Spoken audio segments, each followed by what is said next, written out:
There are factions within China which we have not seen, which we last heard of during the times of Mao and Gang of Four and Deng Xiaoping. A lot of this is what's behind the US discomfort with India, in that India works with multiple partners without prejudice. And the India partnership with Russia is something that causes a lot of unease in the United States.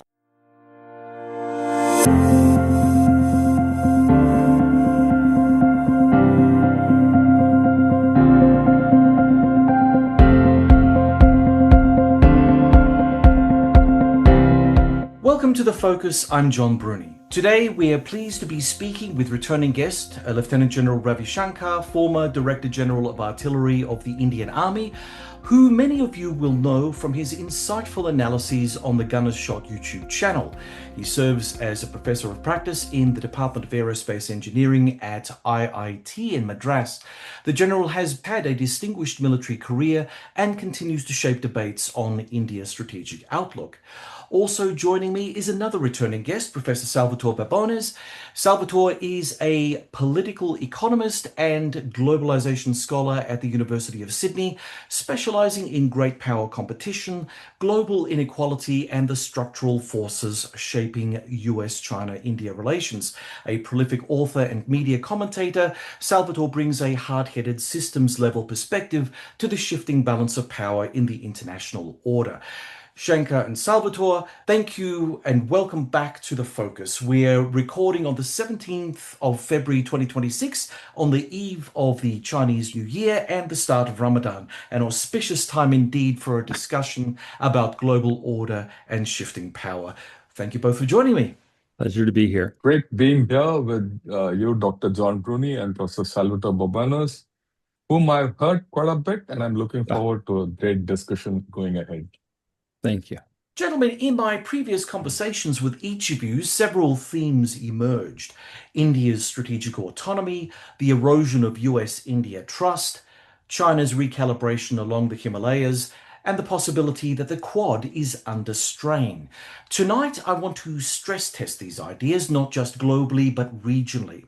So let's begin with trust, shall we? Ravi, you've said clearly that India does not fear America, but America has lost India's trust. Is this a Trump problem or a structural American problem? Has India concluded that US policy is inherently unstable across administrations? I'll pick that up on trust. You see, the fact is, given the American and Indian relations over a period of time, trust was never there, Yeah. right? That's the fact. Some sort of trust was being built over the past 25 years, ever since the India-US strategic partnership started gaining ground. I thought in the past 1 decade, the level of trust had gone up, or rather, the trust was building up. We could trust the US. Given what's happened ever since President Trump has come into office, it's vanished. Let's be very clear about it. When I interact with a lot of people physically and electronically on over the YouTube and social media, one consistent factor which comes up is India can't trust US. So that's something which is gone. I do hope it comes back or we start building to it. Whatever relationship we have with USA, uh, whether you call it strategic or not, that's a different story. But trust is, at this point of time, not part of it. Ravi, if trust is eroded, what replaces it? Is the future US-India relationship purely transactional now, or is there still a deeper long-term strategic logic tying the two countries together? More than strategic equations, I think there's a deep connect between India and US. The fact that, over 3 million Indians are living in USA, and, over a period of time, even during the worst of times between India and USA, our diaspora meant a lot. And they're coming up, a whole lot of our youngsters go and study there and rise up the value chain. They've contributed back. And, that's one way of looking at it.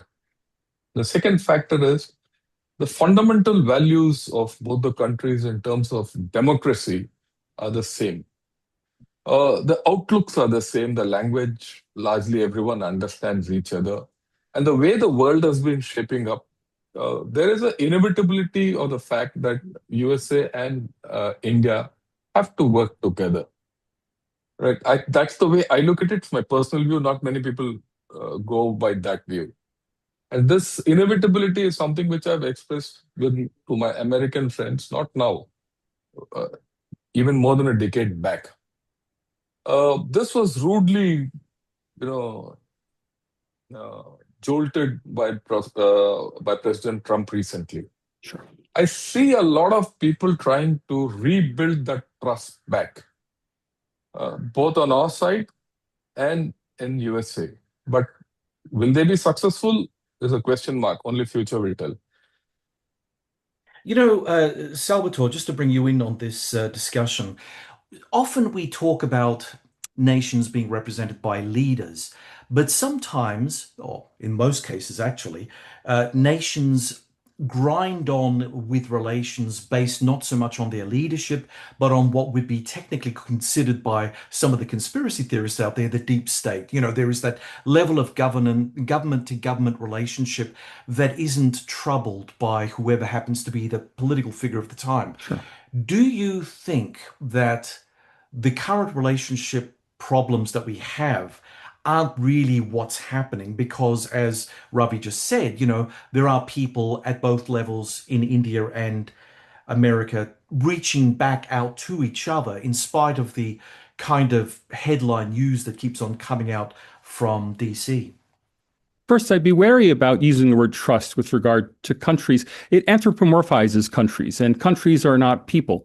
Countries are led by people, governments take actions, populations have opinions, but a country never trusts, quote unquote, another country. I mean, if India does not trust the United States, who does India trust? I'm not sure India trusts anyone any more than the United States trusts anyone or Canada trusts anyone. Instead, we should be talking about relying upon other countries. So, in specific situations, can India rely upon the United States to engage in a pure cash and carry deal for F-35 jet fighters, or will it suspect that the U.S. would always have some kind of kill switch in the electronics? I think India would be wary that there would be a kill switch in electronics. On the other hand, can India rely on France to provide fighter jets, Rafale fighter jets, on a cash and carry basis without interfering? Well, I think it probably can, not least because France has no particular interests that would ever collide with the interests of India. It would never disapprove of the use of its jets by India. And so it's unlikely that France would insert a secret kill switch in the jet. Now, that's the kind of example I would use. And that's why I'm glad you asked about the quote unquote deep state, because deep states are not amorphous entities. They're actual people. When we talk about the deep state, we may not name names, but we all know who we mean. We mean the permanent Washington, or dare I say the permanent Delhi, that is engaged in implementing policy, and that if a political leader they don't like comes into office, they can stymie policy, maybe not completely stop it, but they can act against the political leadership, or they can be let loose by a political leader to pursue the policies they want.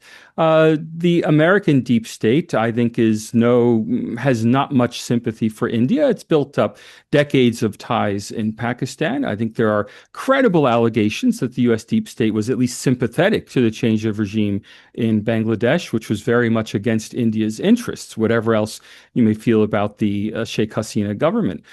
So would that deep state in the U.S. be perhaps ill-disposed towards greater friendship with India? That's possible. On the other hand, if Donald Trump takes an extreme political action, like the announcement of Liberation Day tariffs on India last year, well, then I think the deep state might recoil from that and say, no, that's not as far as we want to go, and slow it down. But these are actual people taking actual actions, often based on personal interests, like consulting jobs, like expectations of future employment.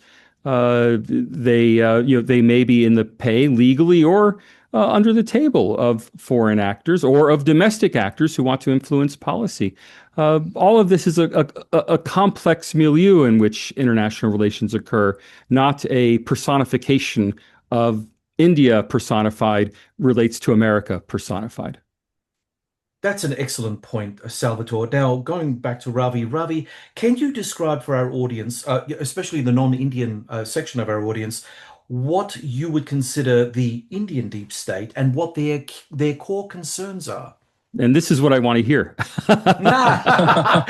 Great minds think alike, Salvatore. Okay. Look, let me put it this way. When you talk of a deep state, every country has a deep state. And that deep state is probably immutable. When we think that deep states are transitionary or transactional, they are not. They're deep. And they're the core values of that country. Whether it's a democracy or autocracy, or a communist country like China, because that core ideology will matter. To that extent, what is the deep state of India? The deep state of India is fundamentally our polity, our bureaucracy, our military, our attitudes, which have been built over years. They don't change with the politician or a particular party coming in. India is not built that way. Unlike USA, where, what you've seen in USA is the deep state in USA has changed with President Trump drastically. He's brought his own deep state in, but that doesn't happen in India. So it changes over a period of time. And it's taken over 10 years for the current BJP government to change the character of the deep state in India to something different. So the deep state in India works to its interests. The difference is, what are your interests? The interests of India, say, 20 years back were far different from what India's interests are today. And those interests are fundamentally guided by your population. Right? In India, there's nothing I can put my finger on as a deep state. And let me give you my own personal example. When I grew up in the military, for us, if you consider the military as your deep state, for us, trusting USA was out of question. Like what the professor said, it's not a matter of trust between nations' interests, right? But at some level, you have, as a military man, you trust, because we are grown up that way, where we place our lives in the trust of someone else. So that trust factor was never there. If someone spoke to me about a US guy, we could never trust him. And for that matter, India has never trusted any other military. And that's our history. Right? And if you look at it from the geopolitical history also, like, USA has always sided with Pakistan through history. It's not new. And the fact that many recent things have happened have guided all this. So we don't have a deep state like USA, but we have a deep state. Every country has a deep state. Those are the policies. I would say, to the extent it might be contrary to the way people think, our fundamental constitution is itself the backbone of our deep state.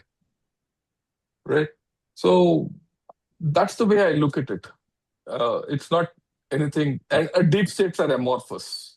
I have to agree with General Shankar there, and if I can introduce a methodological or a terminological refinement, when we talk about a deep state, we're fundamentally talking about a mechanism that exists in empires. That is, what a deep state exists to do is to leverage the machinery of government to pursue its own ends. And in a country like the United States, which has, whether you want to call it global influence or global empire, the fact is many people want to leverage the apparatus of the United States state in order to pursue their private ends in countries all around the world. India is a country that has not historically intervened beyond its neighborhood. It's intervened very modestly within its own neighborhood. If you were to say that there are Indian deep state interests in Bangladesh, I maybe could believe that. But India doesn't have a deep state in the same sense as the US because it's not an imperial power or even a sub-imperial power. In Russia, of course, there's a deep state because, again, there are people who leverage the influence of the Russian state. In France, there is a deep state because there are people in France, especially who leverage the influence of the French state in Africa to pursue private ends and in former African colonies. In countries that don't have that kind of international reach, what we have instead is the permanent state.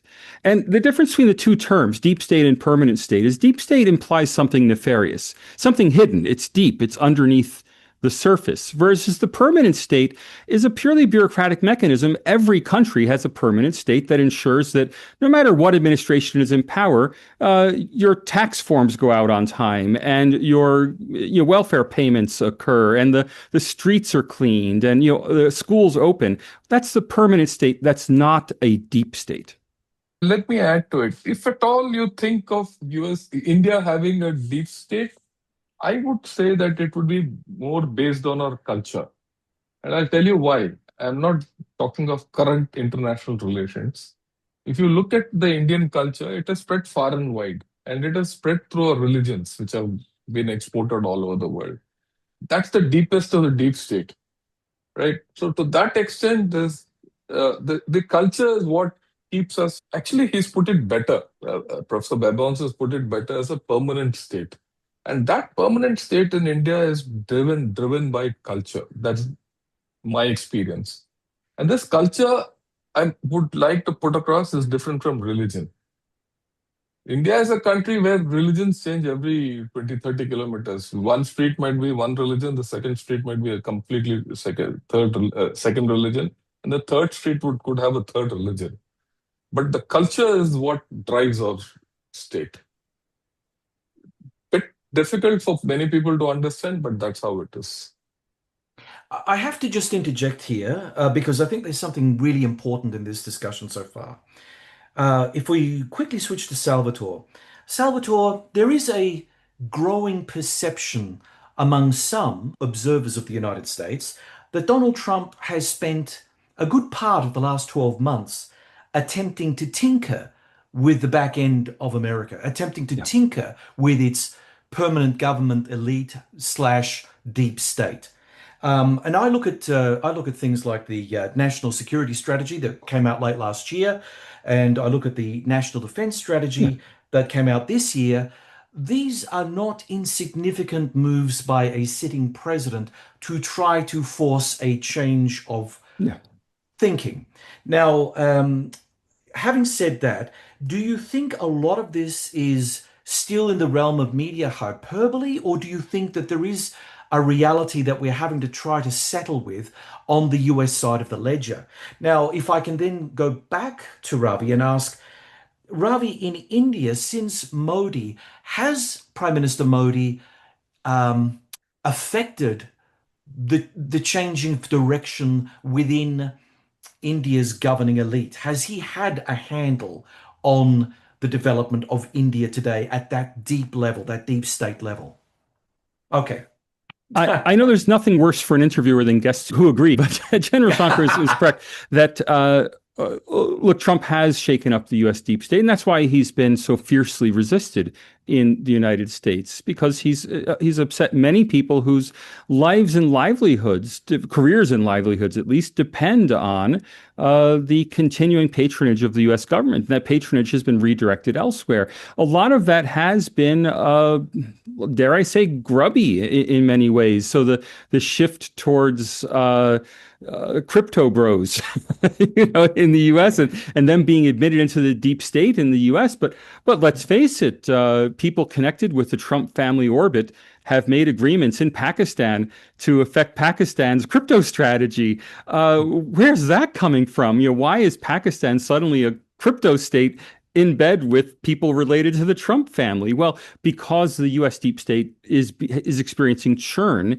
in a way that it really hasn't experienced since the end of World War II, and under Republican and Democratic presidents. And that's what makes Trump so incredibly threatening to the U.S. deep state, is that people are out and they're afraid that first Trump was an aberration.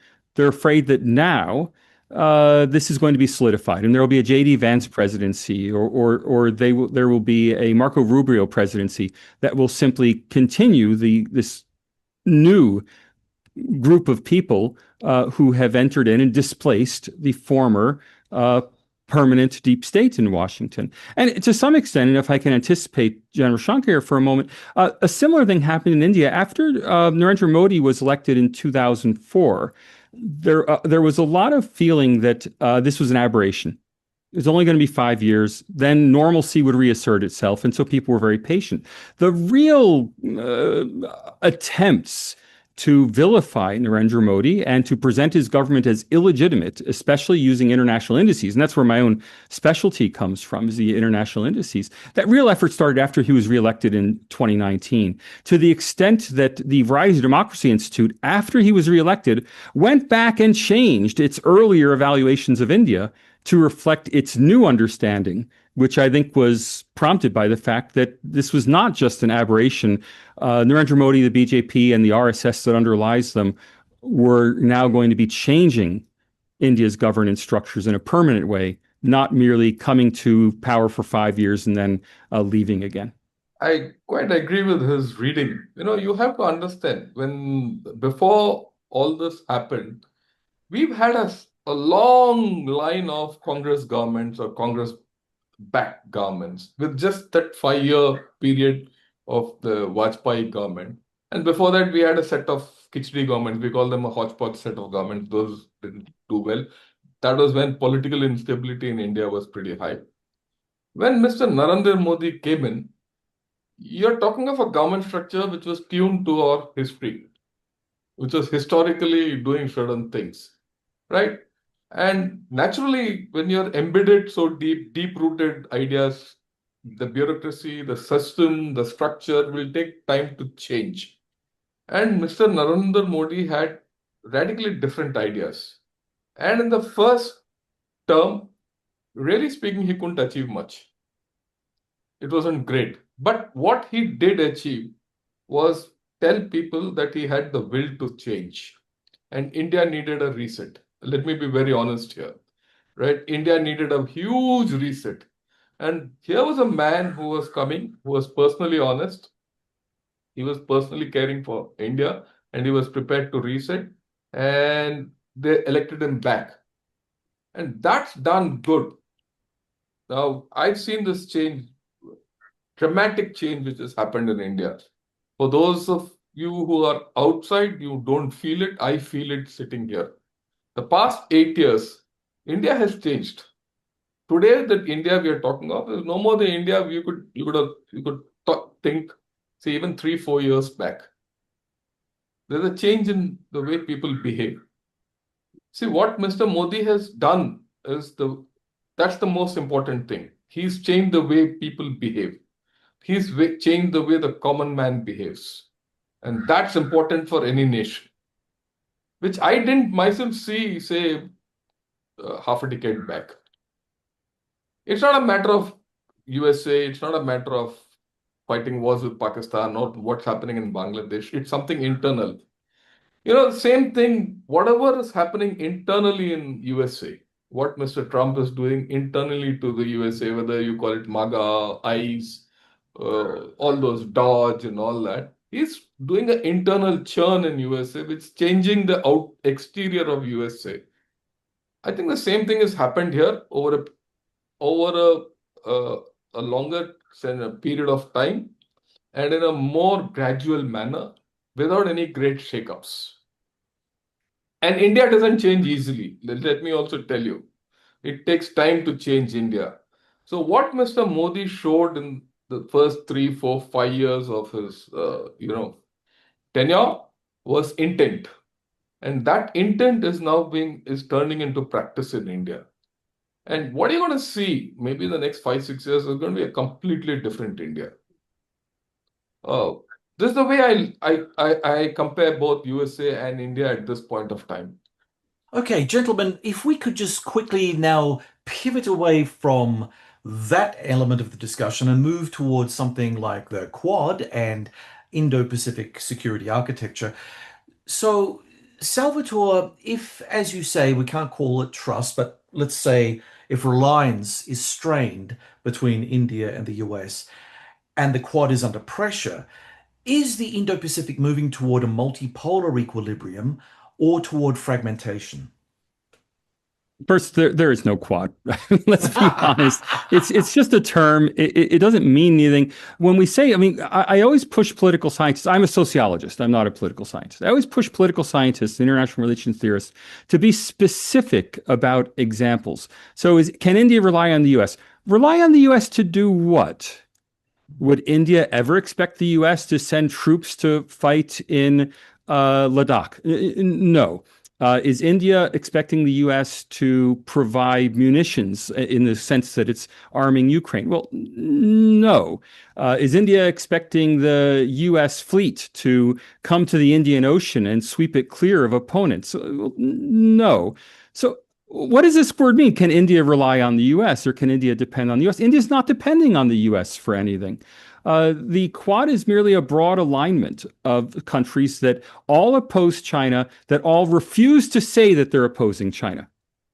Right? Because none of the Quad official material mentioned that it's a Quad. It's only China that says the Quad is aligned against China. The fact is, all four countries have their own security reservations about China, and all four countries in the Quad, India, Australia, US, Japan, are independently pursuing their security vis-a-vis China. They're not doing anything specific in relation to the alignment that they've formed. I'm sure they're talking to each other. That's good. I guess that's not a bad thing. But there's no there to come under strain. Ravi. I quite agree with him because the Quad was a great idea. Before it could take any concrete shape, it was killed. The end of story. It was a necessity at a point of time, but I think that necessity is also gone past. Now, let me qualify. See, the four countries which are involved, and for the fifth country. So let's discuss that fifth country called China. See, unless you know, after all, Quad was formed, or rather, the idea came about to contain China, to be very, open about it. Yeah. Right. So where does China stand now? Does it constitute the same kind of a threat which it constituted, say, 5 years back, 6 years back? I don't think so. For many reasons, like I said, it's the internal problems of China which have devalued China. Look at China today, right? The PLA is in a complete mess.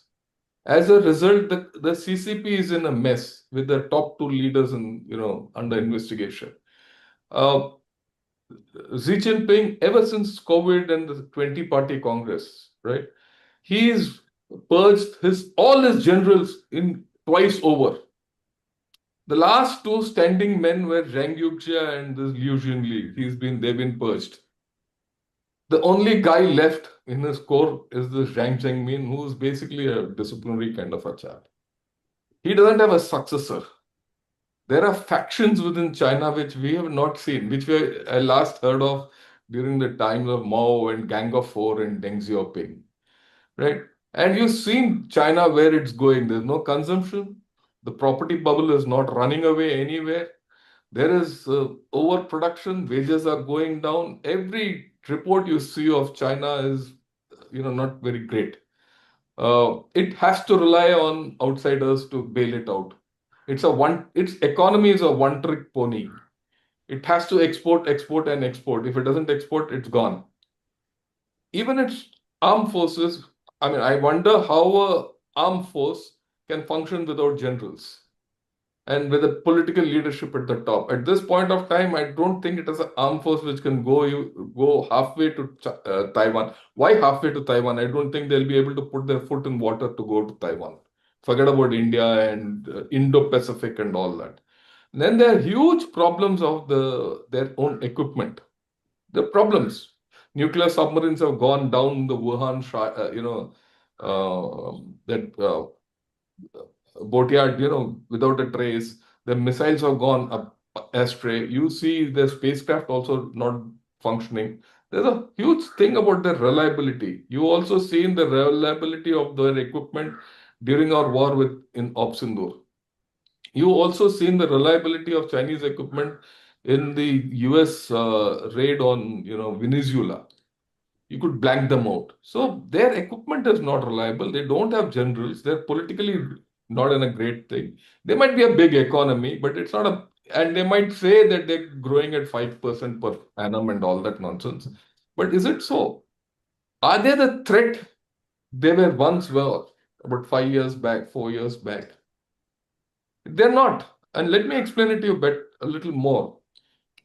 You see what happened with India and China. Everyone says China poses a threat to India.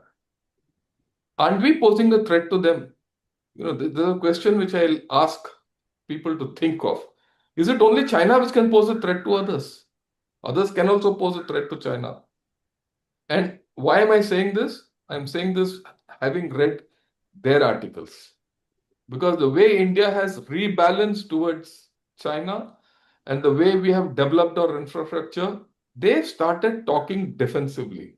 I mean, it was for me a revelation when they said, look, if India comes in 30 kilometers, this is the way we will behave. If India comes in 100 kilometers, this is the way our response will be. If they come 200 kilometers, this is the way that our response will be. An offensive army doesn't think this way. Right. And what has happened again in the India-China context, I must put it in the right perspective. 2017, we had the incident at Doklam where we pushed them back. That was the first time China realized that, look, it's going to be a difficult thing with India. Then what happened in Ladakh 2017? It didn't stop there. 2022, another incident where we had to really beat them back, physically beat them back. And in 2024, they tried something else in a place called Chumar when they wanted to build a road. We put a block to it. Now, if you look at it over a continuum of 4-5 years, I'm talking of 7 years, China has not succeeded against us. We know how to handle China. And we don't need US support to, handle China. We're very confident of it. So to that extent, the Chinese threat has morphed. If the Chinese threat has morphed, do you need the Quad that way? One. Number two, you look at the latest thing, Japan. You look at the way Japan has started remilitarizing. You see the Chinese reaction to what Japan is doing. They're talking of cutting the head of a pig off and all that nonsense. And you look at what their foreign minister Wang Yi has spoken in the Munich Security Dialogue. His talk was not about US, China, US, China, India. It was more about China, Japan. So in this Quad, you see Japan has changed, right? Japan has changed in the past 5 years. India has changed. US has changed. So has China. So is there a case for the Quad to exist? I don't think so. There's no requirement. So the requirement is more. And where have conflicts occurred? They've not occurred. They're not occurred in the Pacific. They've occurred in the Indo part. Today, if that's part of Indian Ocean, isn't it? The Red Sea is part of the Indian Ocean. It's not part of the Mediterranean. The Gulf of Hormuz sits in the Indian Ocean. And where is one war has been fought here with long-range missiles, right? You have the two American aircraft carriers sitting around the Gulf of Hormuz in the North Arabian Sea. So the Indo part of it is very important today, right? So I think the more important thing is to have a relook at the Indo-Pacific construct. Of course, China is by no means, I'm going to underestimate the Chinese threat. After all, they have their momentum of holding a big navy continues, armament continues, everything continues. So who knows, tomorrow, if there's someone who's, for regime survival, they might do something externally. And that's the history of China. So there are a lot of things. So I think we need to come at a new modus vivendi of Indo-Pacific construct.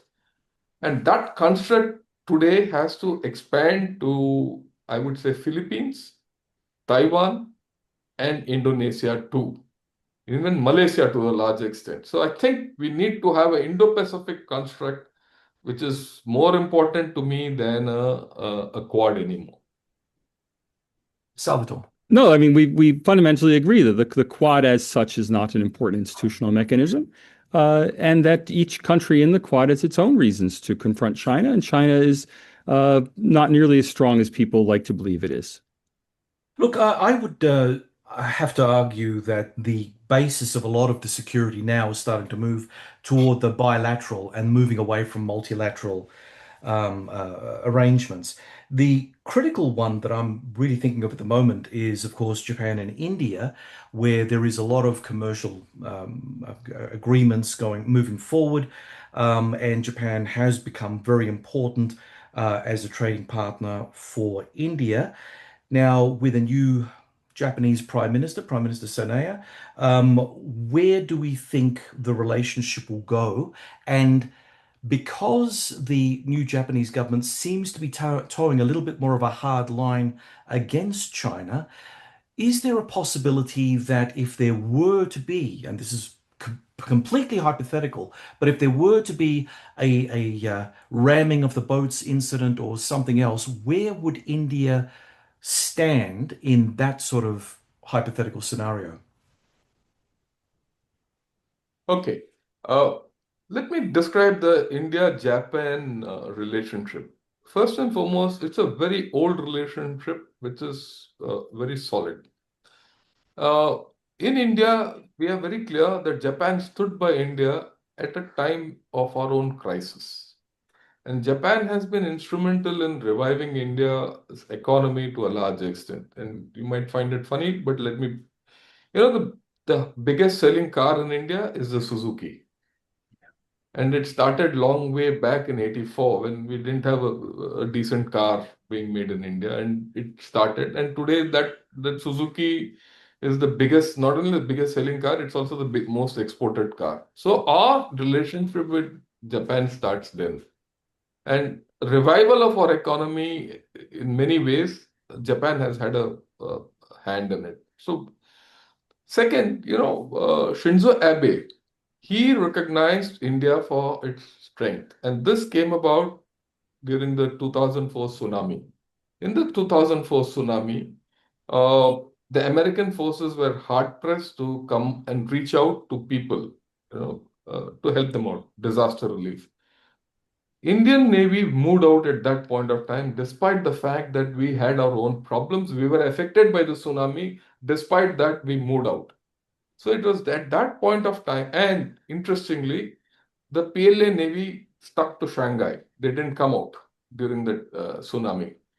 It was at that point of time, late Mr. Shinzo Abe said, look, here is a country which we've always been friendly with, but we've not leveraged it well enough. It's time that we need to bring it into some order. And that is how the idea of Quad was formed.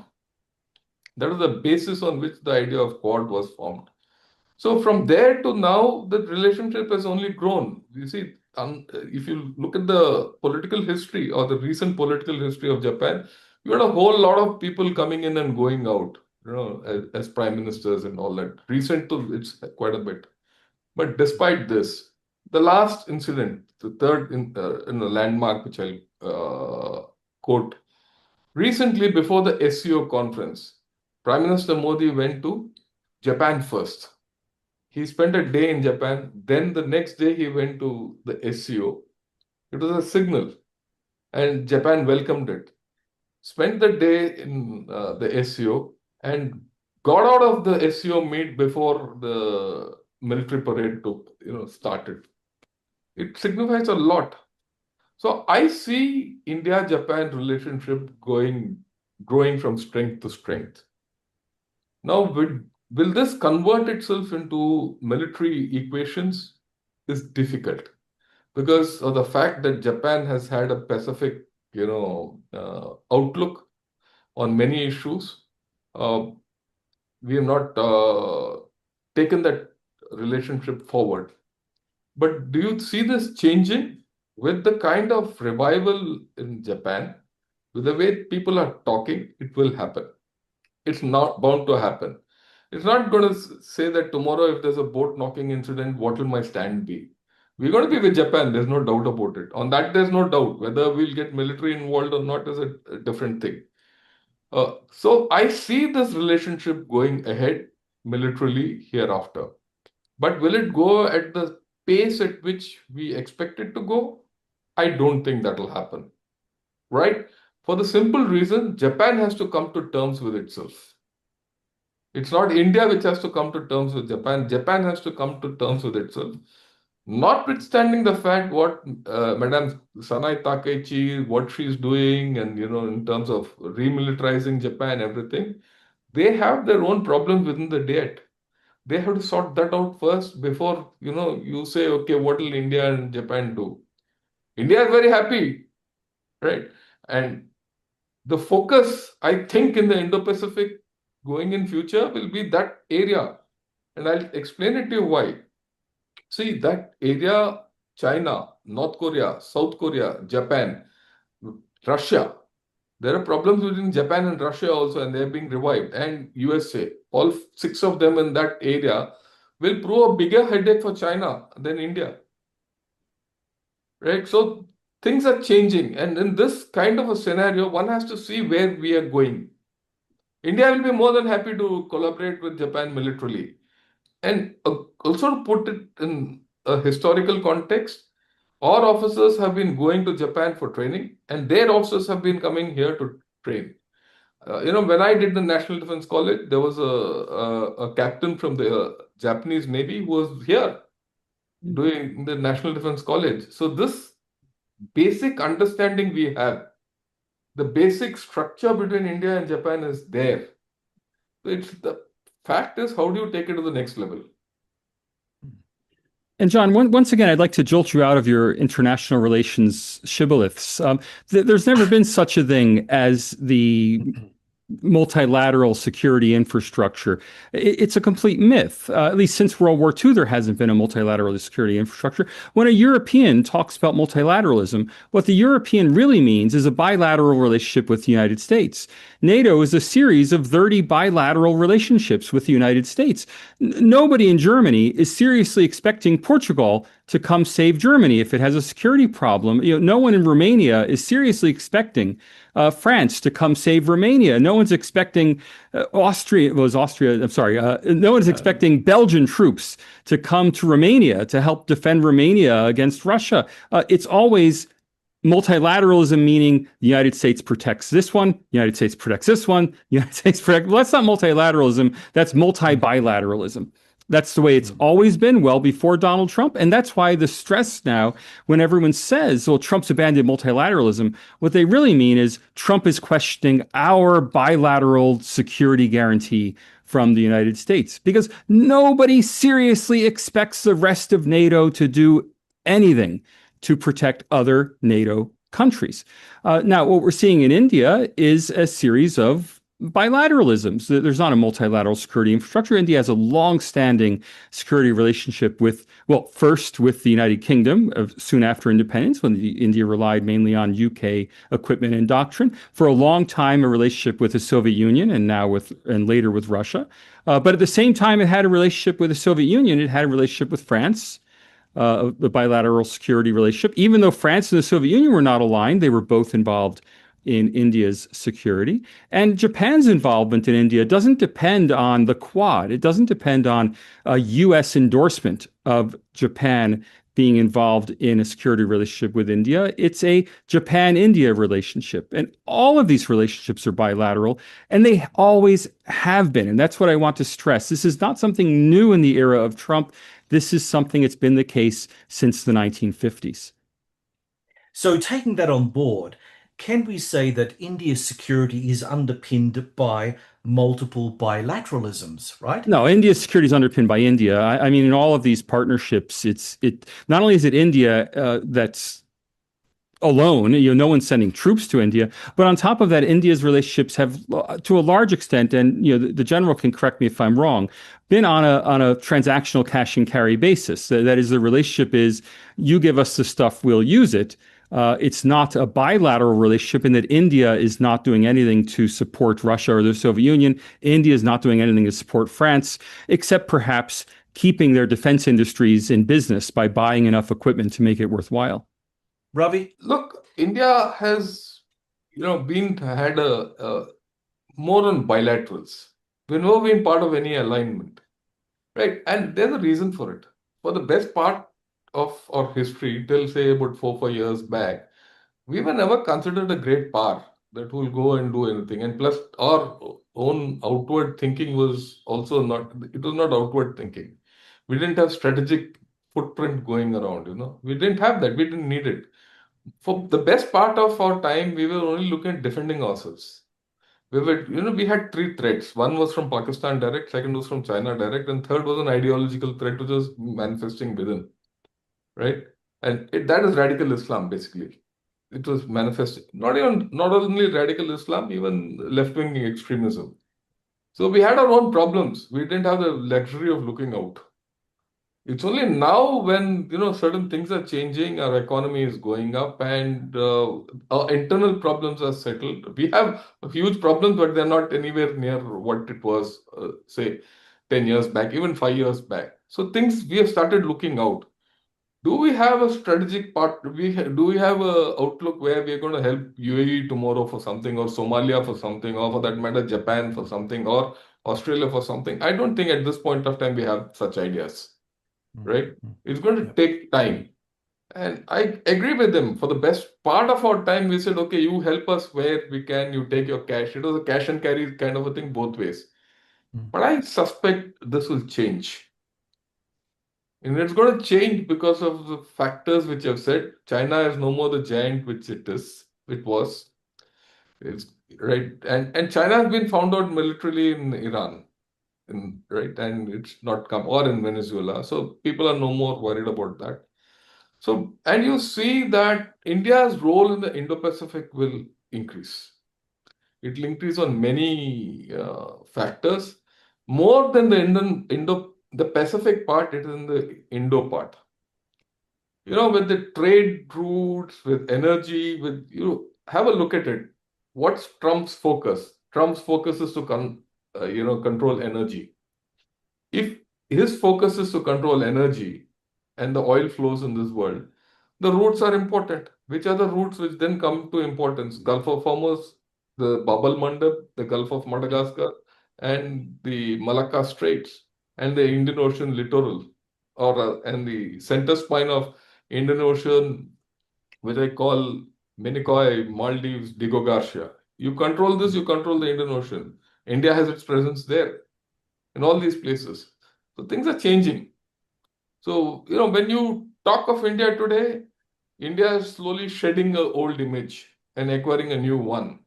And this transition, we ourselves don't know where we are going. Let me be very honest with you. A lot of our ideas have to come because in India, we've never had a strategic outlook which is outbound. It was largely inbound or inward looking. So a lot of these strategic ideas which go out, you want to have an outbound thought process, depends on the political leadership. It is only now that the political leadership has started looking out. Even Mr. Modi, say till the first term, he never looked out. He never looked out. Even in the second term, I would say halfway during his second term, he started looking out. Now, of course, he's completely outbound, and with good reason, right? Because India, I think, has entered a phase where things are going to be irreversible in terms of growth, economy, people, and most importantly, people. Economy, I'm not bothered. Economy is a function of people. There's something is happening in India which is going to change. It's changing. So how we look at it, how we think of things, we are in a process of change. But what I see is a positive change. I mean, and John, if I can go back to your very first question, a lot of this is what's behind the U.S. discomfort with India, in that India works with multiple partners without prejudice. And the India partnership with Russia is something that causes a lot of unease in the United States, because the United States government people in America just can't accept that is somehow possible, that the United States could work with a country that also works with Russia. France has no problems with that. Right. Japan has no problems with that. The United States specifically has a problem with that. And to the extent that people in the United States are, serious analysts who are very serious international relations analysts, but who know nothing about India. I heard them on television saying that, oh, now that Trump has somehow attacked India, India is going to align with Russia and China in a new Eurasian alliance. And it's like, you must be crazy. But people, international relations scholars who know nothing about the country situation are fantasizing that India, because India buys equipment from Russia and buys oil from Russia, that it might somehow enter into a triple alliance with Russia and China, which of course is inconceivable when, from India's standpoint, China is currently occupying Indian sovereign territory. So this is never going to happen. The one country, and here's something I'd be very interested if I can seize control for a moment to hear the general's perspective. The only country in the world that I know of where the United States is comfortable with that country, that American ally, also working with a U.S., let's face it, a U.S. enemy, is Pakistan, where Pakistan has major non-NATO ally status. Pakistan has incredible access in the United States. And yet the Pakistan Air Force is there flying Chinese jets, and Pakistan's economy is propped up by China, and there are Chinese construction crews in Pakistan. And I don't understand the U.S. comfort with Pakistan having the China relationship. Maybe it's for historical reasons. Maybe there is really some deep state reason going on that I don't know, but I'm no expert on Pakistan. I'd love to hear the General Shankar's perspective. Yeah, that's a fair question.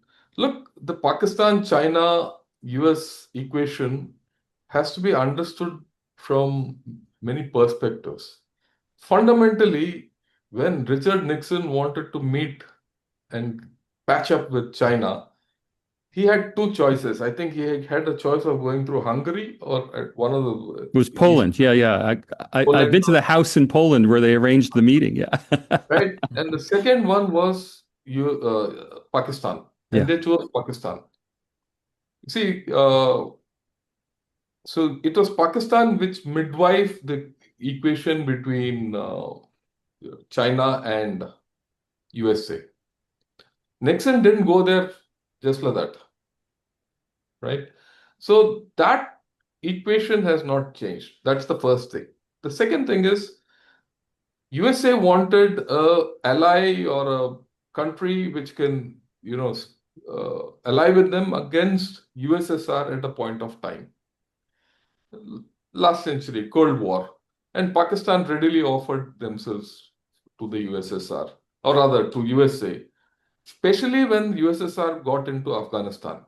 One, that's the second part. But even before that, go back to the time when Ayub Khan was the martial law dictator in Pakistan. Pakistan joined SEATO, CENTO, and all that at that point of time when USA had Iran as its ally, and the Shah of Iran was its ally. Shah plus Pakistan, where the bulwark against expanding USSR southwards into Asia and all that. So Pakistan, USA have a huge history, and they can't let go of each other. And part of the story was that the British overhang, that the Britishers created Pakistan to ensure that the communist Russia doesn't join hands with socialist India. You see, there's another angle to the story. That's one. Second, when the PRC came into being, the first country which recognized PRC and Mao was Pakistan. Really? And for the simple reason that they wanted China to be against India. That period. Right? So Pakistan has this dual relationship. USA didn't mind that relationship for a long time. Because till 72, why 72? Till the late 90s, why I wouldn't say late 90s, till recently, USA, Pakistan was a conduit for USA to China. It was an unofficial conduit which went through, right? And so for some reason, Pakistanis listened to China better than USA directly. So it was in US interest to let China get into Pakistan to control Pakistan. Again, you have to understand there's a difference between how the Pakistani establishment treats USA and how people of Pakistan treat USA. The establishment always sucks up to the USA for the dollars it gave. So did the people for a long period. But deep down, the, the, the Pakistani hates the American. That's the fundamental thing. There's a duality within Pakistan which you have to understand. So this relationship is very deep rooted and it can't go. It was the Americans who allowed China to get in. Now, after the American withdrawal from Afghanistan and exit from Pakistan, China saw it as an opportunity. They came in full steam with the, CPEC and BRI and Gwadar, and they wanted to convert Gwadar as their, first overseas theater command headquarters in this second strike capability. All this is there in black and white. So now America has said, look, we can't let China take over Pakistan because it's inimical to their strategic interests. So they got back in. And they'll never let Pakistan go. Add to that is the fact that there's a motherload of copper out there, and Trump's antennas are focused towards resources. He wants that copper. How he'll get that copper out is a different story. That has a different connotation altogether, and that's in the heart of Balochistan where there's a major problem, right? And it's not going to be an easy relationship. And where that mother lode is, it's at a place called Rikodik. 60 kilometers away from that, there's another mine called Shandak, where the Chinese are mining. And they've been mining for the past 10 years, right? So there's going to be a clash there sooner or later. It's a matter of time. But US has to get in because otherwise China will get taken over by Pakistan. So, and of course, Pakistan, the way it is, it's a nuclear state. It's gone down the chute. There's nothing left in Pakistan economically as of today. Both there, along the Durand line, the Afghanistan scene is very bad.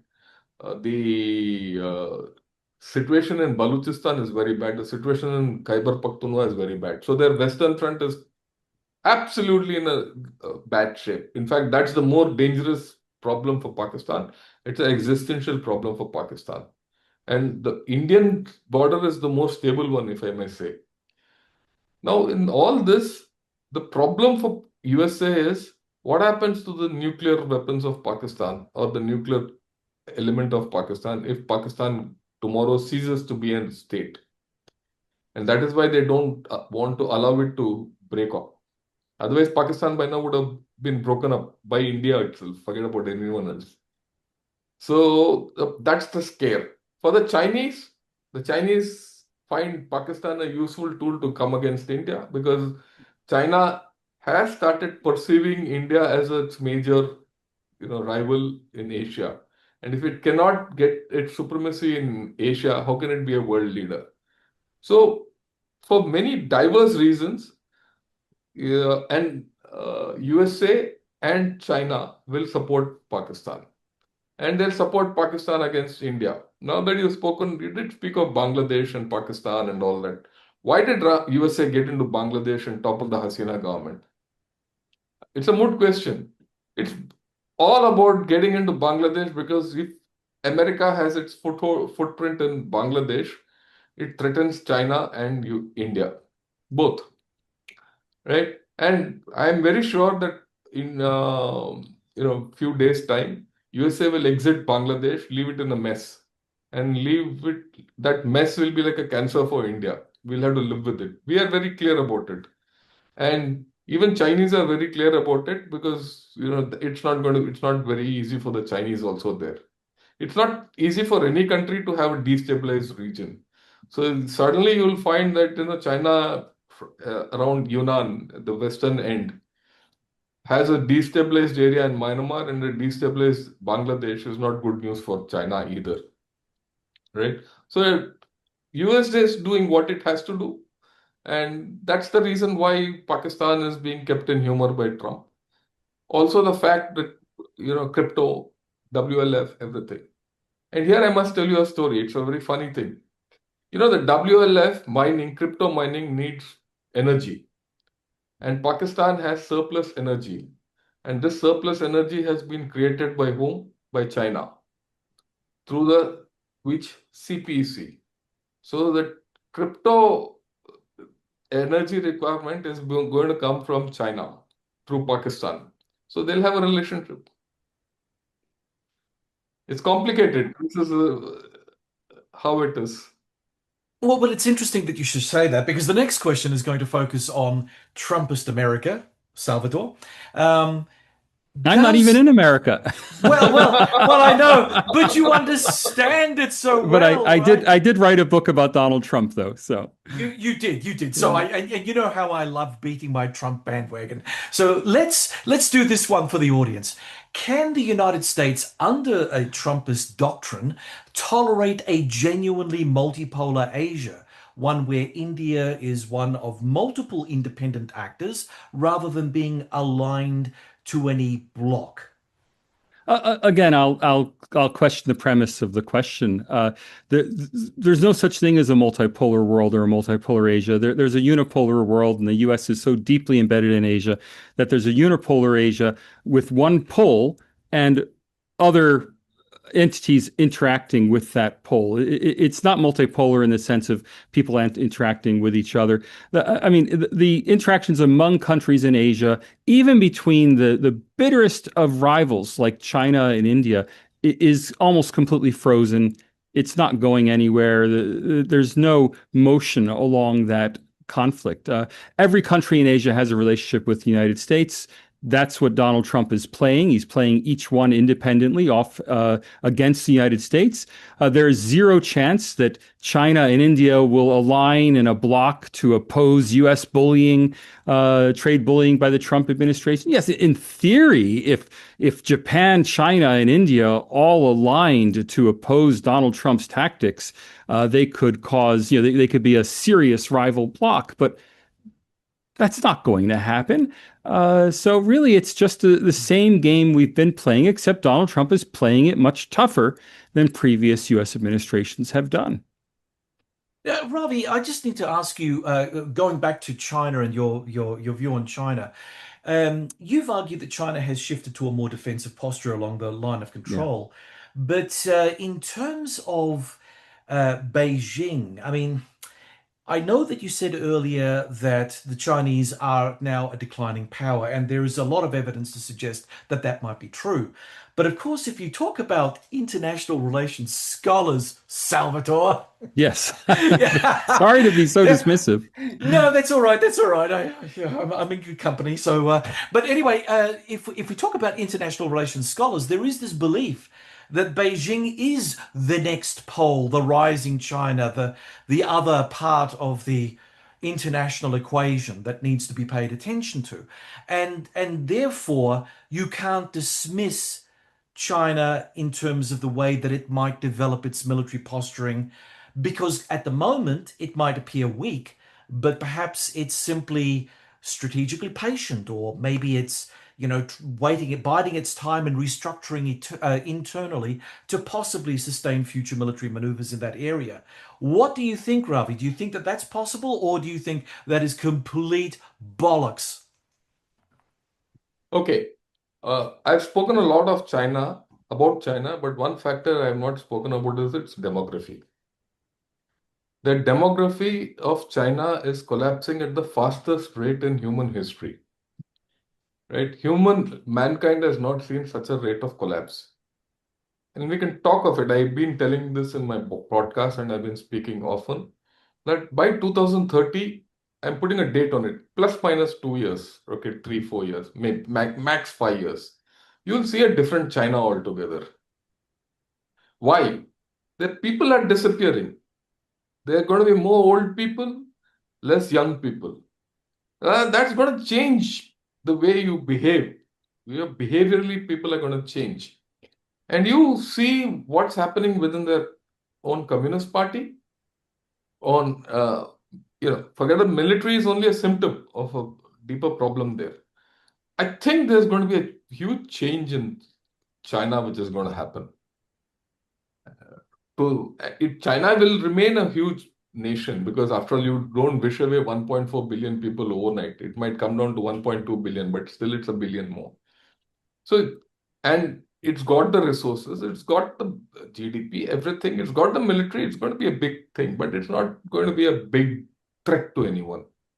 I think we have to respond to the fact that, look, China is occupying some part of our territory, and our hope is one day we evict them from there. Will it happen now? It will happen maybe later, next generation, as China weakens. Because that's also history. Whenever the power in China was high, Tibet was under the control of that China. Whenever the central authority in China weakened, Tibet was independent. And this is historical cycles of that area. So we leave that out. But let's look at China itself. What's China going through internationally today? People talk of Mr. Trump doing what he wants to do without a plan, hemispheric data, role, all that. But look at it.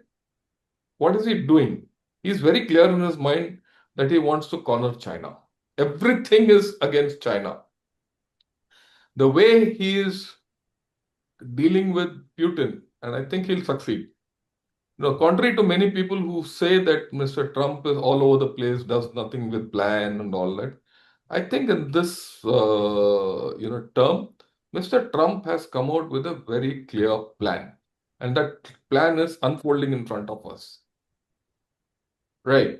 You look at it, his hemispheric doctrine, MAGA in the Western Hemisphere. Look at what's happened in Latin America. He's thrown China virtually out of Panama. He's taken Venezuela away. Colombia, till a month back, was against America. Today, they're singing the same thing. Gustavo Petro, I think, he spoke to USA, and overnight things changed. Cuba is where it is. The rest of Latin America is falling in line, right? Argentina has fallen in line with Mr. Trump. China is worried about their port in Peru, Chanque port. So all put together, he's, given China a kick out from there. Okay? And China has not been able to do anything. So he's exposed China. Please understand that. What is China's presence in the Middle East today? Is there any presence? They were supposed to have a base out there. They were supposed to have, ships out there, all that. You've seen two wars literally there. The Iran-Israel war, and today what's happening for Iran. Where is China? Has China helped Iran? They're supposed to have a strategic partnership over 24, 25 years and all that nonsense, but nothing has happened. Okay. You've seen the way things have evolved between India and China.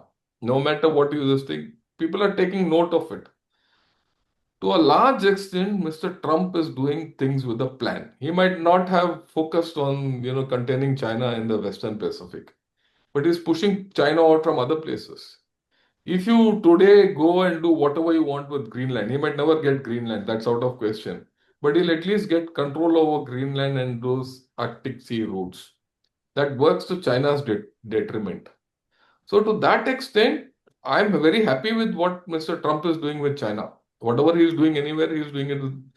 Plus the fact that today, as of today, I was speaking to Mr. John Helmer, who's an expert on Russia. He spent half his life in Russia. He says there's a problem between Xi Jinping and Putin, and there's a problem within Putin's own, establishment. And why? Putin wants to swing towards the dollar. And if that happens, well, I think China is pretty well isolated. So he's come with a plan. Like, we shouldn't take Mr. Trump out. Whatever he does internally to USA is his business. I'm not too bothered about it. I'm only bothered about it in terms of what our guys who have gone there who are as immigrants are facing. That's a different story. Whether the dollar collapses or not, if the dollar collapses, it will be a global problem. That we'll see tomorrow. Right? But as of today, he's pushing China back. We have to understand that. So if you see that, how does India deal with USA? I'll be very happy. I'm actually at this point of time very happy with what USA is doing. I'm also very happy with US presence in Pakistan in a backhanded way. I'm not too bothered because if China has its footprint in Pakistan and US also has footprint in Pakistan, Pakistan becomes a battleground state between China and USA. and it gives me cover. I'm not bothered. And Pakistan will behave. If there are economic interests there involved, Pakistan will behave. And after what Op Sindoor has done to them, they're very clear that if they do anything funny, we're going to hit them. And hereafter, when we hit them, we're going to either hit their interests or Chinese interests, or I mean, US interests or Chinese interests. So both these powers will make Pakistan behave. I'm okay. At this point of time, we are actually in a sweet spot. Add to that, our equation with UAE. We have not spoken of that. It's just not Trump. Mr. Trump is not the world. The world has got many other angles. And our equation with UAE and Saudi Arabia, both of them, with UAE, we have a FTA already. Saudi Arabia and the GCC, we are negotiating for an FTA. So even there, we've got a foot on both sides of the divide. That's why I said what's happening in India is an outward look which I've never seen so far. And last but not the least, the world has only one alternative to China, that is India in terms of scale. So there's no other place you can go to in terms of talent and the kind of HR you want. You need human resources. Where do you go? Why do you think Europe has made this deal with India? Human resources. Why have more than 2,000 capability centers been established in India? All top guys have their thing in India. They have no choice. They're quitting China. You can't go and exist in China, so you have to come out. Why is the AI summit being held in India? Logically, India was never seen to be an AI power. Why is it being held today in India? There's a reason. That's why I said we are under change. We are under change at a very fast clip. And personally, I don't like this fast change. Change is always been incremental to India.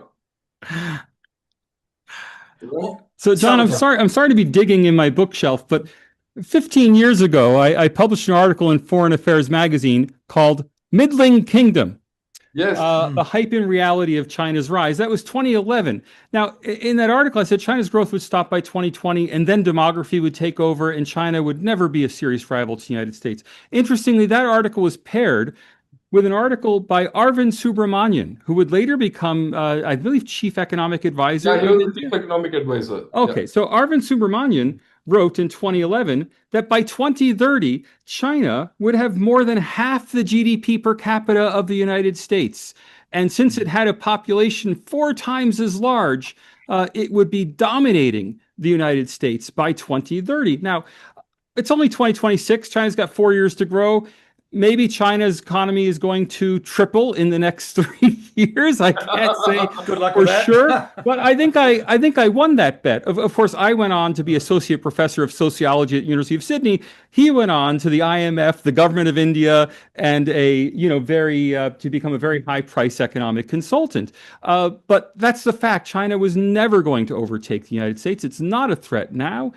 It's on a downward trajectory, not an upward trajectory. I put all this in a book for you. American Tianxia. Tianxia is the Chinese word for worlding or world society. That the world society that China is looking for, the Tianxia that Chinese international relations theorists talk about, has come into existence. Unfortunately for them, it's not a Chinese Tianxia.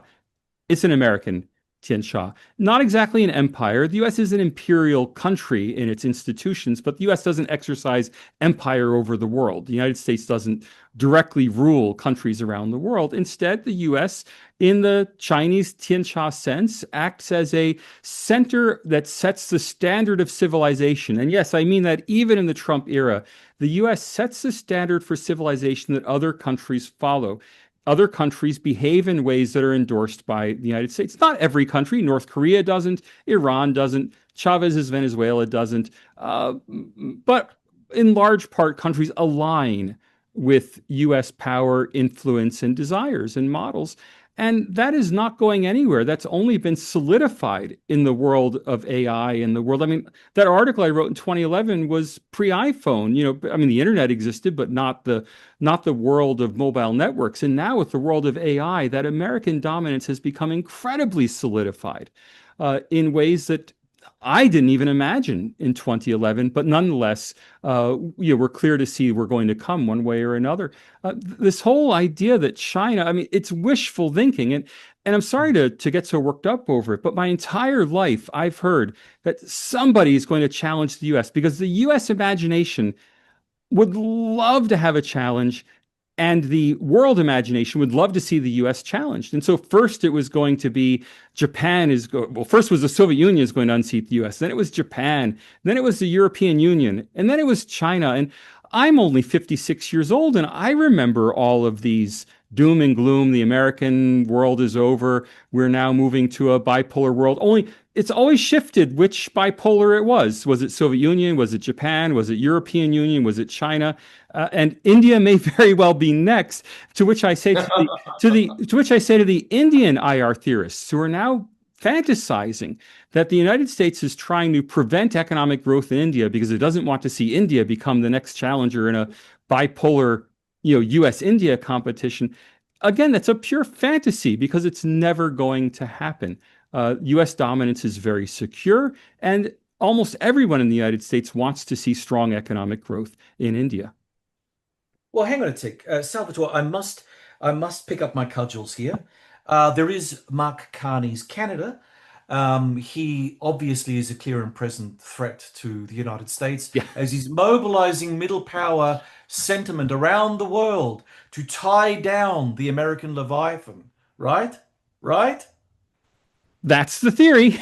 And we'll see if it happens, but of course it won't happen.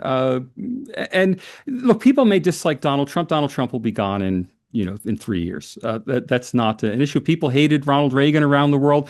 No one else seems to remember, but I remember when Germans were protesting that Ronald Reagan was there in Berlin saying, "Mr. Gorbachev, tear down that wall." And Germans were saying, "How dare you turn our country into a place for your American imperialist war with Russia and put us all at threat." And of course, now Germans say, "Oh, isn't that great? Ronald Reagan said, come tear down this wall." And I think people will be very happy that Donald Trump unseated Nicolas Maduro. I think people will be very happy if the Iranian Ayatollahs go. They don't want Donald Trump to do it, but 20 or 30 years later, shorn of the personality of a long deceased Donald Trump, it'll be a great American accomplishment. Salvatore, recent developments suggest that Prime Minister Modi is prepared to step back from buying Russian oil. From a structural perspective, does this signal India's gradual convergence with the Western economic system, or is it simply smart recalibration without abandoning its commitment to independence? Look, let's remember, everyone in the West has forgotten.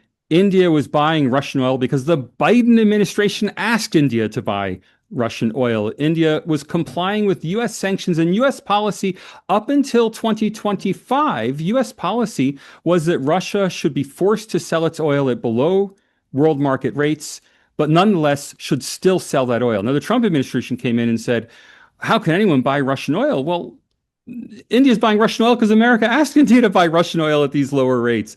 All along, it's been Indian compliance with U.S. policy desires. And it was a bolt out of the blue that suddenly India was being vilified by a new administration for doing what the old administration had asked it to do. Ravi, you previously mentioned on the show that purchasing Russian oil was a pragmatic necessity. Is this shift by Modi a recalibration of strategic autonomy, or is it a signal that that autonomy has limits when systemic pressure intensifies? Look, there are practical reasons for shifting from Russian oil, and it starts with Venezuela, apart from everything else. In Venezuela, before sanctions on Venezuelan oil came in, we had 2 wells there. Our oil companies were drilling oil popping oil from there. And we had 8 refineries which were refining that sour oil. Okay. Now that oil is coming back online. And when that oil starts coming back online, it doesn't, make sense to depend on Russia too much. One. Number two, the point which Professor Babones made, we were not buying Russian oil before this event, before it. the Biden administration suggested we buy Russian oil. Our dependence on Russian oil was only 2%. Today it's gone up to 40%, and we find it's out of place. Why should we get, stuck to one source of oil? So we had to divert. I mean, it came to that. Plus the fact that if you want to ease out your equations with others, somewhere else you have to tighten. It's a zero-sum game at the end of the day. It's not going to happen that, you want to have good relations with Russia and good relations with USA at the cost of something else and all that. And also the fact that our relations with Russia were fine, one-to-one, we have a historic relations and all that. We also had to take into account Russia's equations with China. Also have to take into account Russia's equations with Pakistan. Please, why? Today you see that Pakistan is trying to sell its JF-17 all over the world, right? Many countries it's gone JF-17. Where does JF-17 get engines from? Russia. So why should I buy, oil from Russia so that Russia sells JF-17 engines to Pakistan? So there are a lot of things. The world is not made up only of India-US relations or US and others relations. There are other equations, right? And we have to balance out our whole story, right? And part of our strategic autonomy is to, not depend on any one country too much. To a large extent, let me put it, whatever Trump has done or not done in the past 1 year, I'm happy with him as an Indian. For 2, 3 good reasons. One, India grows when only jolted into action. This has been our history. When we didn't have money and when we had to go and hawk our gold in London, we had reforms. So what Mr. Trump has done in the past 1 year, many people in India didn't like. Many people probably don't like Mr. Trump. I like him because he's jolted us into action. You have to recognize that everything, is not black and white in life. So he's made us, a lot of reforms have happened because of that. And also our deal with EU couldn't have happened if Trump had not adopted his. True. We were talking with EU for 20 years, 2 decades on this trade deal. In 9 months, this trade deal came through. What Trump had did to the entire EU and to India helped us go through this, right? And that deal, let me tell you, is deeper than the deal which we're going to have with US. The deal with US will be largely transactional. It is built on an existing, level of trade. But the one with EU is going to be deeper. And it's good for all of us. It's going to be good for the world also. So there are a lot of things I'd like to thank Mr. Trump for. He has chased China out of the Americas, notwithstanding many things. He's put pressure on EU so that EU has come to the state where they say, look, we don't want China, we don't want USA. We want a third way. And the third way they seek in India. And tomorrow, the Brazilian president is coming here. Okay. So there's a new channel opening up between Mr. Modi went last year to Brazil on a state visit. There's a new channel happening which we never had earlier. So I mean, everyone must be unhappy about whatever happens in Venezuela. Why did Trump go there? Everything. But I'm very happy. That's a boon of $500 million to us straight away because that was what was locked up there. So I want to put across there are different perspectives than the standard ones which you come across in the West. And nothing is in black and white. We all exist in shades of gray. And let me remind you that Mark Carney also probably owes his prime ministership to Donald Trump. Had Donald Trump not hounded Justin Trudeau out of office and hounded Canada, there probably wouldn't have been the nationalist anti-American reaction in Canada that led to Mark Carney's election. I think they call that the law of unintended consequences. Yeah.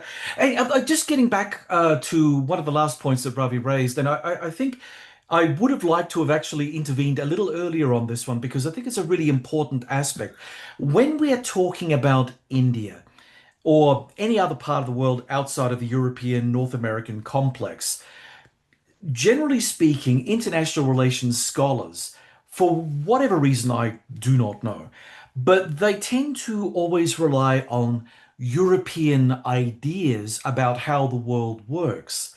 And they're not open to how other peoples confabulate their version of where the world is, because there are multiple realities at play here. I mean, there's an Indian reality, there's a European reality, there's a Canadian reality, there's an Australian reality.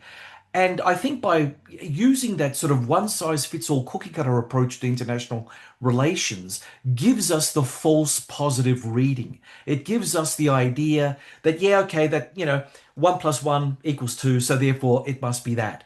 And yet it's at the subtext level that things like that tend to fall apart because, of course, things are more complicated and other people do have differing ideas of where they are placed in the world. How do you respond to something like this? And what should international relations scholars be more aware of? John, as a sociologist of international relations, I have to explain to you the international relations profession arose in the U.S. as a response to the rise of the United States to global power and the need for Americans to be able to interpret what does this mean. So fundamentally, international relations means American relations. Other countries have developed their own disciplines of international relations on the American model, to the extent that when you read things written by IR scholars, by American IR scholars, you'll almost, not, I won't say almost always, you will frequently, and I would say more than half the time, hear things written in the royal we. We should do this. We should do that. We must look to this. It's like as if they control American policy. And then when you read something from a Japanese scholar, it'll say, well, we should do this or we should do that, and, meaning Japan. And it's almost as if they all believe they're playing model United Nations, and each of them is playing the role of their country in a model UN instead of attacking things analytically. And thus much of if you think of major traditions like realism in international relations, realism is overwhelmingly applied in cases of US relations with other countries. And I've often asked IR students, aren't there any other relationships? I mean, can you use your IR theory to explain Cambodia's relationship with Vietnam?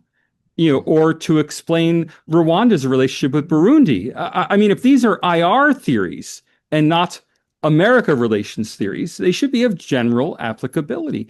Unfortunately, the entire international relations profession is oriented to understanding America's foreign policy, not to understanding the world's foreign policies, to such an extent that other countries have, IR scholars in other countries have consciously or unconsciously adopted this model, which is why I find so much IR theory to be so childish.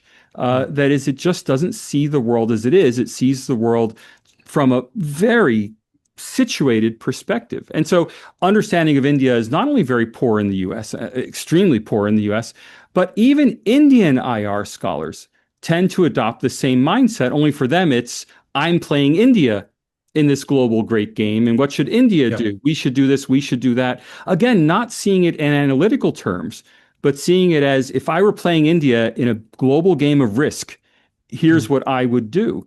I just find it very unacademic.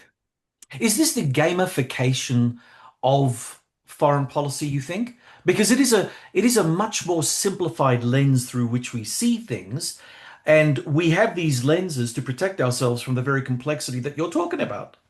Well, gamification has a different meaning, and leave the term aside.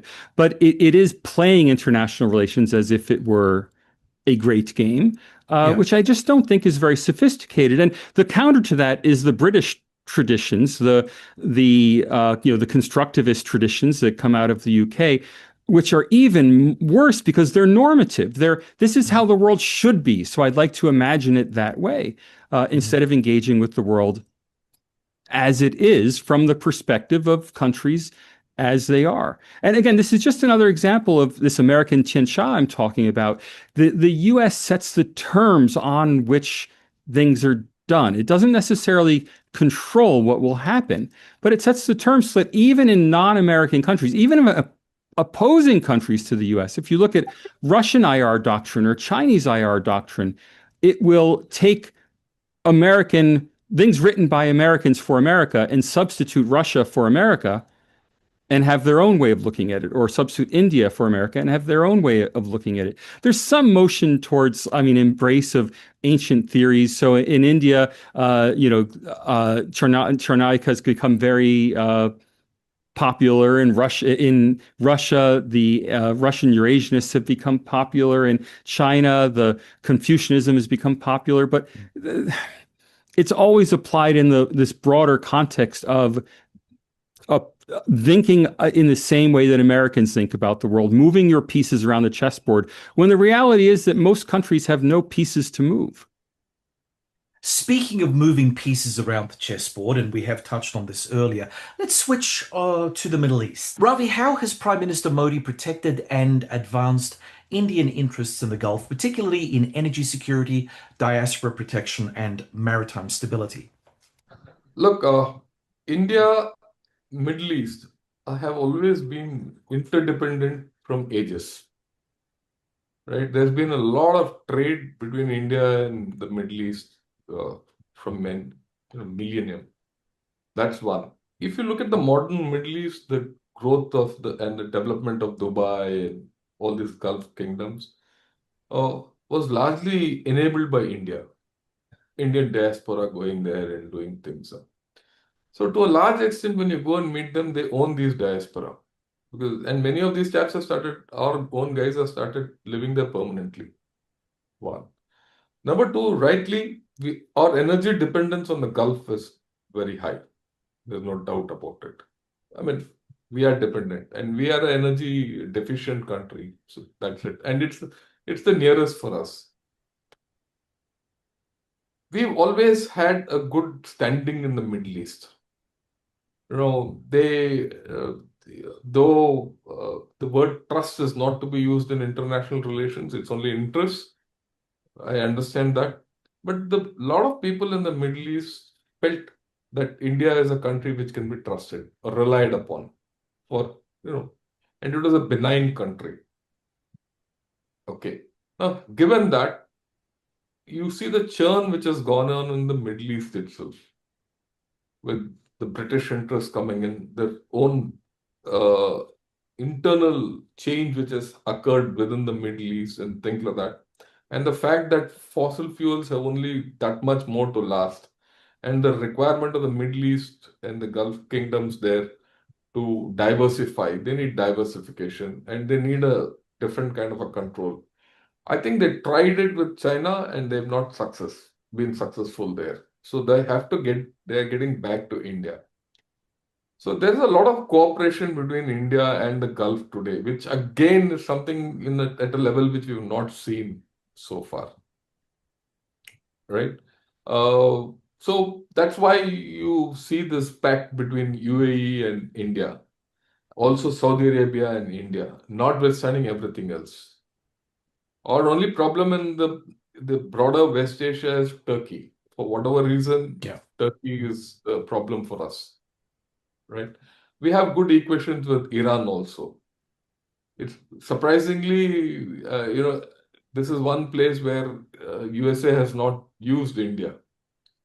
We have a good footprint in Iran, which we can. So we have good, equities all around. That itself gives you the protection. And the fact that they want to invest into India of late. Okay. Then this thing of the I2U2 deals, or for that matter, the Abraham Accords, that's changed the things a lot with Israel. And with this IMEC now seemingly likely to come up, right? The India-Middle East Economic Corridor, and Europe requiring that, and Europe making way for it. So things will change, right? You look at it militarily, even in the past 1 year, which were the two dominant navies which were operating in this area? Red Sea was US, UK, the allies, whichever you call, the NATO forces, whichever you call, the Western forces. Outside, along the coast of Africa, it was the Indian Navy. No one else.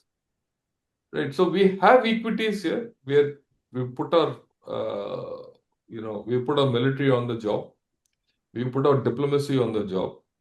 and things are growing. And as Indian, trade increases, footprint increases, we're making new headways into Africa also, because uh, especially North Africa, which you can't diverse from the Middle East fully.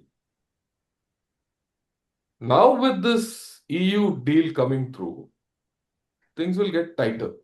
In fact, it will become more, relevant. The Middle East itself will become more relevant, and the IMEC will be driven largely by EU and India, with Saudi Arabia, Israel, and UAE tacking on, and they're doing it.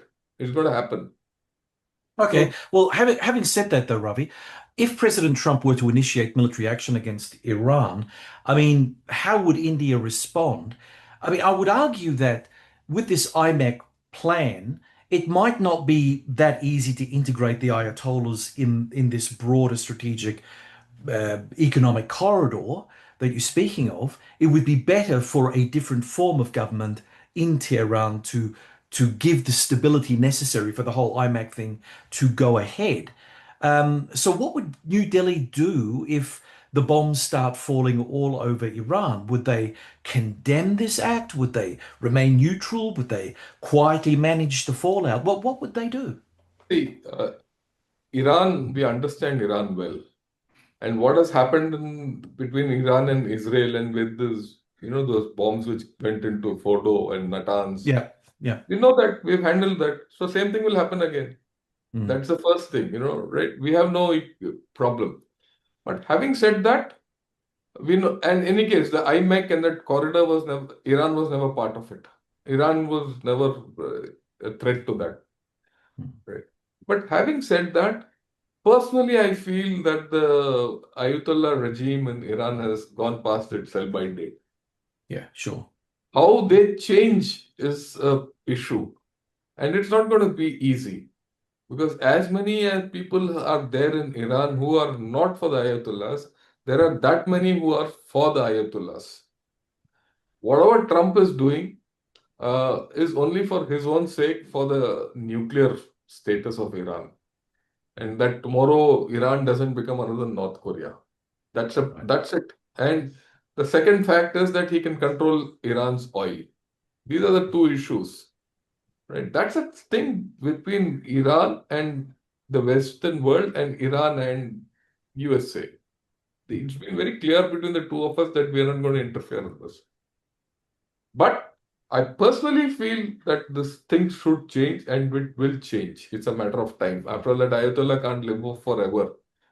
And there's no succession there, and that succession war, something will happen. And let's recognize Trump is putting immense pressure on Iran. Where are the talks at this point of time stuck? Military action versus a deal. If a deal happens, this doesn't happen. Will military actions go in for a deal? And where's the deal stuck? Iran wants a nuclear deal plus de-sanctions, or rather, removal of sanctions. USA is not prepared to do that. They want just a deal and no sanctions removal. So I think if they can resolve that, things will happen. Personally, I don't think much will happen there. As a military man, are you betting in favor of military action against the Ayatollahs? No, You're not. I'm not. I'm not.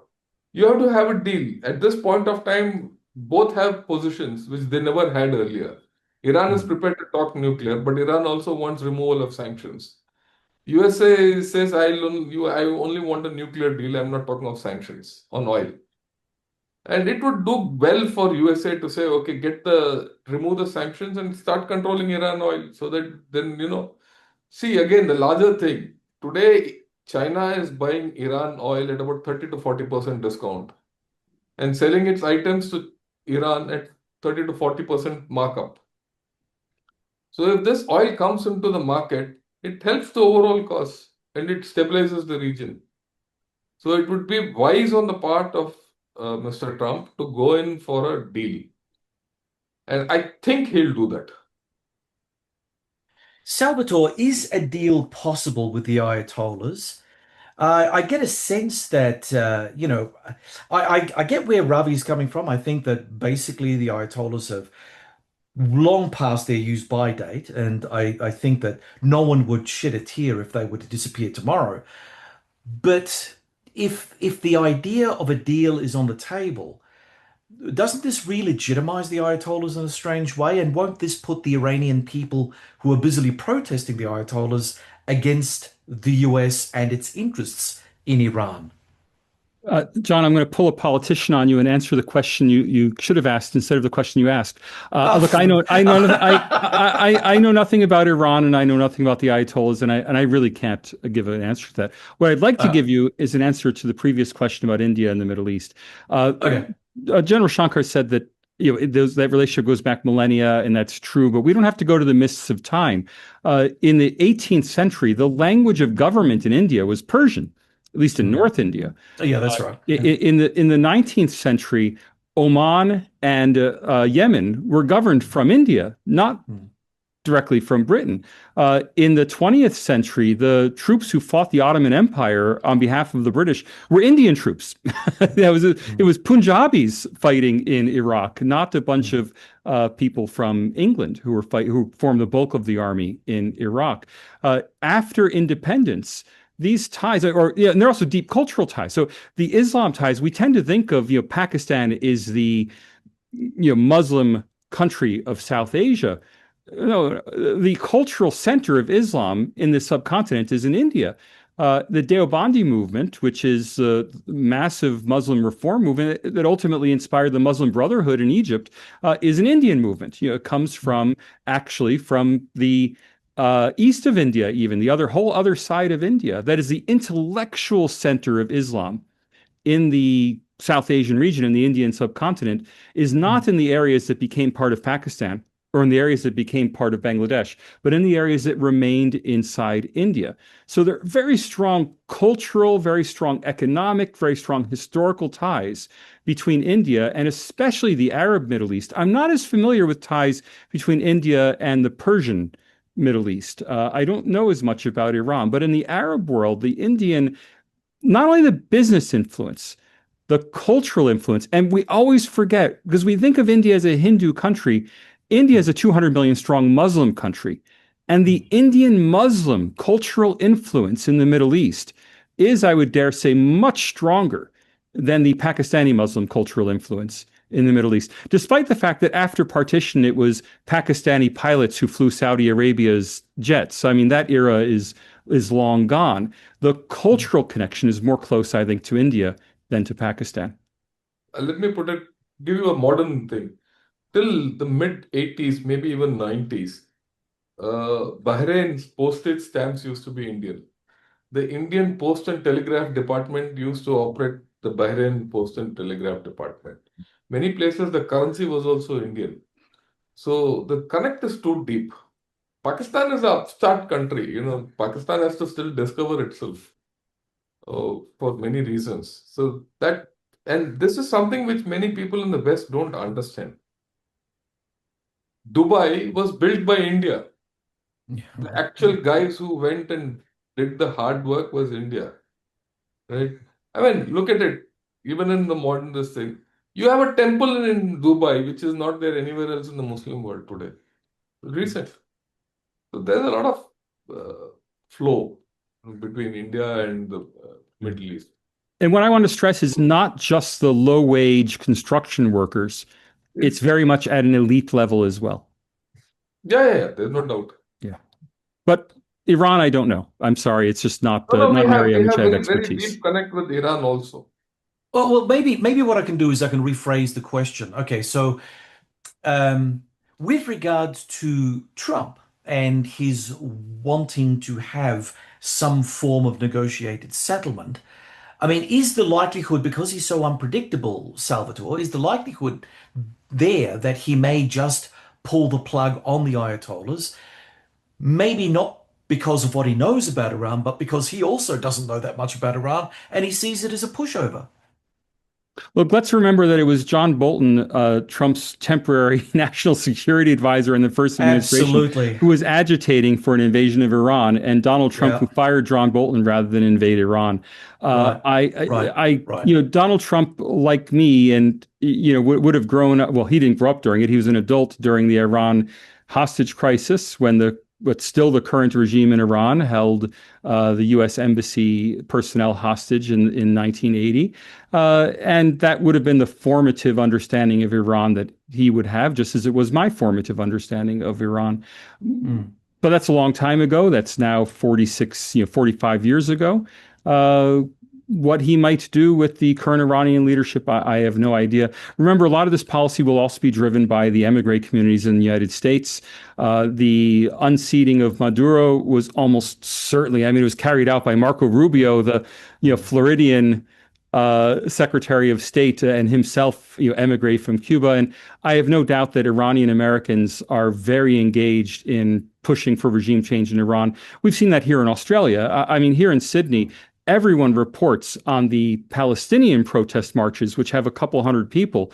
No one reports on the Iranian Australian protest marches, not protesting Australian government, protesting the Iranian government, which have had 10,000 people show up to these Sydney marches. And it is incredible the degree to which the Iranian diaspora community here in Australia has organized against Iran. I'm not in the US. I haven't seen how much the US Iranian community is organizing, but it's a prosperous, well-knit community. How much they would influence American policy, I can't be certain. It'll certainly be an influence, though. Okay, so gentlemen, final question for both of you. Is the Indo-Pacific more stable because India refuses alignment? Let's start off with Ravi. Look, Indo-Pacific will be stable in future, alignment or no alignment, because the fundamental alignment of India, Japan, Australia, USA, and I'll add Philippines, Indonesia, and Taiwan will come into play. These are natural democracies, and democracies have a way of aligning with themselves. Right? Things are going to happen. Already you see this happening. Like I said, everyone talks of the Pacific part ever since this Indo-Pacific story has come. The problem has been in the Indo part, that too in the western part of the Indian Ocean. Right? That's the reality. The instability has not been there. And I go with what Salvatore has said about China. I think China is overhyped. Once upon a time, it suited people to say China has this, China has that. I don't think China has the capability of doing anything great. And there is a broad alignment at work already. And the alignment doesn't come through formal trade treaties and all that. Let's look at it. India, Japan are on a good wicket. India, Australia are on a good wicket. India, USA are on a good wicket. I'm taking just the Quad format. India, Indonesia are on a good wicket. India, Philippines are on a good wicket. India, Taiwan also relations have improved. So I'm just giving you the Indian end. But you look at it from each country, I think these connections have improved far better than what they were, say, even 4-5 years back. So the alignment is there. To say there's no alignment, I won't agree. Right? Will the Indo-Pacific be more stable? I think so. I don't think that Indian policy independence is necessarily a force for stability. It's certainly a force that is in favor of the American system continuing. That is to say, India's independent foreign policies are not going to undermine broadly the objectives that the United States has in the Indo-Pacific. Now, of course, if you see it from the Chinese perspective, India's policy independence does undermine China's goals for the Indo-Pacific, so that might be seen as a bad thing. But again, the world is much more stable, not just the Indo-Pacific. The entire world is much more stable than people want to believe. The global system is incredibly stable, and that includes in the Indo-Pacific region. There will be local conflagrations, just like there has been recently in Bangladesh, just like there still is going on in Myanmar.